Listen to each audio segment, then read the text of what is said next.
नमस्कार, आदाब, सत श्री अकाल। तो कैसे हैं आप? आशा करता हूं स्वस्थ होंगे, सेहतमंद होंगे। आज मैं आपको एक कहानी सुनाने जा रहा हूं। किस तरह एक गेम मौत का खेल बना, किस तरह किशोरावस्था और युवावस्था वाले बच्चे इस गेम को खेलकर सुसाइड कर रहे हैं। सुनिए इस कहानी में पबजी कैसे बना मौत का खेल। प्रकृति में दो चीज़ें शाश्वत है, सृजन और संहार। यह व्यक्ति पर निर्भर करता है कि वो निर्माता है या विध्वंसक।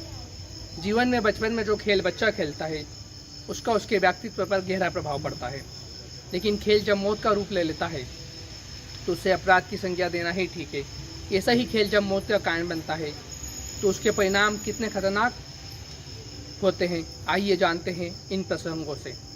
आंध्र प्रदेश में एक बच्चे ने पबजी में हारने के कारण फांसी का फंदा बनाकर मौत को गले लगा लिया और आज उसके घर में मातम पसरा है। इस साल 22 अप्रैल को छत्तीसगढ़ के रायपुर में एक नौजवान दुर्गा प्रसाद ने फांसी लगाकर आत्महत्या कर ली। वजह सामने आई पबजी। माँ बाप ने उस लड़के को पबजी खेलने से रोका था।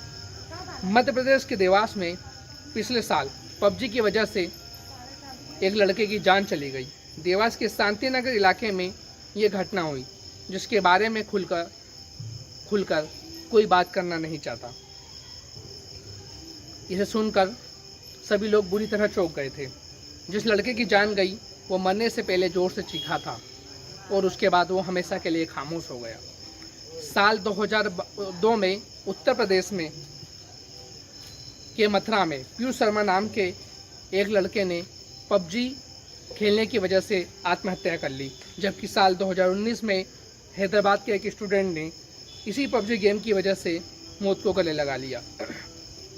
ऑनलाइन गेमिंग एडिक्शन का यह सिलसिला पिछले कुछ सालों से यूं ही चलता आ रहा है।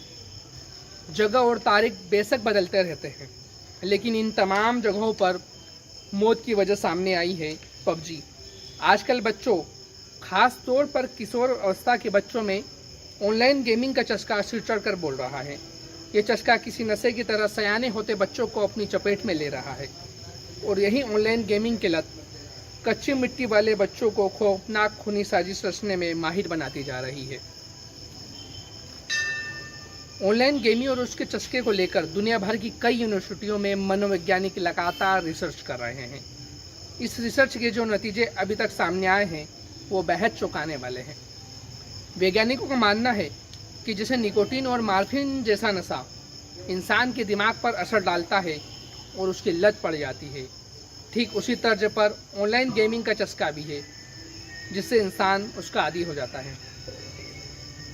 दूसरी लत की तरह इसे भी एक नाम दिया गया है, gaming disorder.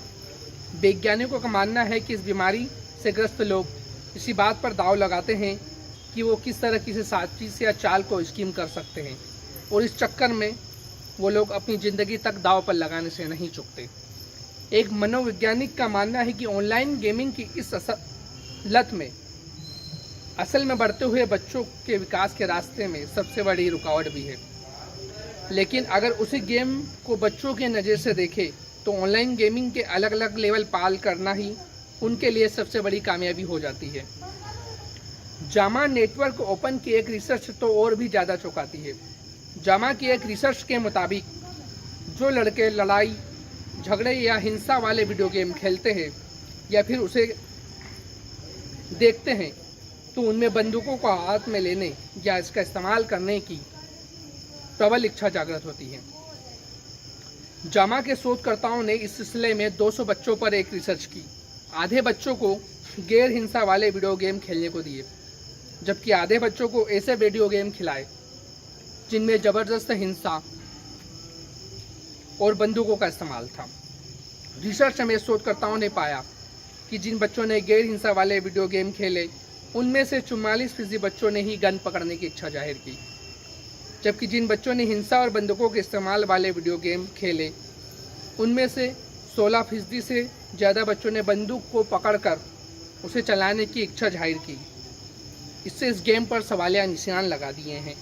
World health organisation यानी WHO ने इस शोध के हवाले से इसे इंटरनेशनल क्लासिफाइड ऑफ डिसीज के सबसे नए संस्करण के तहत वीडियो गेम की लत को बीमारी यानी गेमिंग डिसऑर्डर के तौर पर बाकायदा क्लासिफाई कर दिया है। तकनीक के इस दौर में डिजिटल मगरचाल में अबोध बचपन का कैद होना एक सुखद और उज्जवल भविष्य पर प्रश्नवाचक चिन्ह लगाता है। समाज के हर क्षेत्र से आने वाले लोगों को इस पर ध्यान देना होगा और इसके होने वाले दुष्परिणामों को लेकर लोगों को जागृत करना चाहिए। यदि हम एक उज्जवल भविष्य की कामना करते हैं तो हमें अपने ननिहालों को इस खतरनाक मौत के गेम से हर हाल में बचाना होगा। सोचना हमें है और आपको।